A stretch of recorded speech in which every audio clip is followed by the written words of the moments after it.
নমস্কার সবাইকে, আশা করি সবাই ভালো আছেন। আমরাও ভালো আছি। গুলু মম এবং ডটার চ্যানেলে একটি মজাদার চিকেন কাবাবের রেসিপি নিয়ে এসেছি রমজান উপলক্ষে। চলুন এবার মেন রেসিপিতে যাওয়া যাক। এখানে আমরা 1 কেজি পরিমাপে চিকেন নিয়ে নিয়েছি, বোনলেস।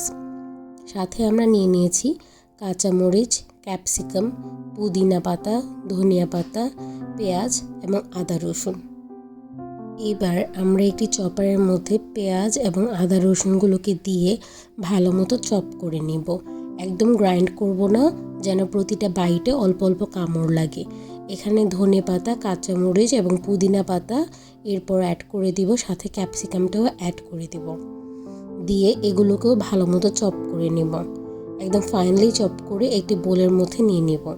এবার চিকেনগুলোকেও ভালো মতো আমরা কিমা করে নিব। আপনারা দেখতেই পাচ্ছেন কত সুন্দরভাবে কিমা হয়ে গিয়েছে। এবার এটাকে আমরা ভালো মতো মাখিয়ে নিব সব মশলা দিয়ে।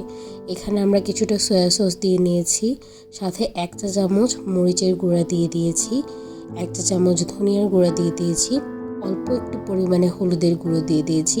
এখানে ঘরে বানানো গরম মশলার গুঁড়ো অ্যাড করে দিয়েছি। এরপর আমরা এখানে স্বাদ মতো কিছুটা লবণ অ্যাড করে দিয়েছি। এবার আমরা বাইন্ডিংয়ের জন্য এখানে 2 টেবিল স্পুন আটা অ্যাড করে দিয়েছি, 2 টেবিল স্পুন চালের গুঁড়ো অ্যাড করে দিয়েছি এবং 2 টেবিল স্পুন কর্নস্টার্চ অ্যাড করে দিয়েছি। এখানে সব মিলে 1 কাপের মতো হবে। এরপর আমরা হাত দিয়ে ভালো মতো এগুলোকে মাখিয়ে নিব, যতক্ষণ না সবগুলো উপকরণ ভালোভাবে মিশে আসছে। ধৈর্য সহকারে অনেকটা সময় নিয়ে ভালো মতো মেশাতে হবে, যেন সব কিছু ভালো মতো মিক্স হয় এবং সব ধরনের মশলা যেন কাবাবের ভিতরে ভালো মতো ঢুকে যায়। এরপর আমরা এটাকে কাবাবের শেপে করে নিয়ে তারপর ব্রেড ক্রামসের ভিতর দিয়ে কোট করে নিব। আমরা এক্সট্রা স্লারি অ্যাড করিনি, কারণ আমার কাছে এতে লেয়ারটা অনেক মোটা হয়ে যায়, যেটা কিনা খেতে ভালো লাগে না। এভাবে কাবাবের শেপে করে আমরা অনেকগুলো কাবাব বানিয়ে নিব। এভাবে কাবাব বানিয়ে আপনারা 1 মাসের মতো ফ্রিজে স্টোর করতে পারবেন।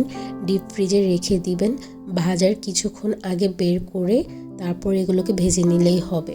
আমি আপনাদেরকে দেখানোর জন্য কয়েকটি কাবাব ভেজে নিচ্ছি। খেতে খুবই সুস্বাদু হয়েছিল। আপনারাও বাসায় ট্রাই করে অবশ্যই দেখবেন।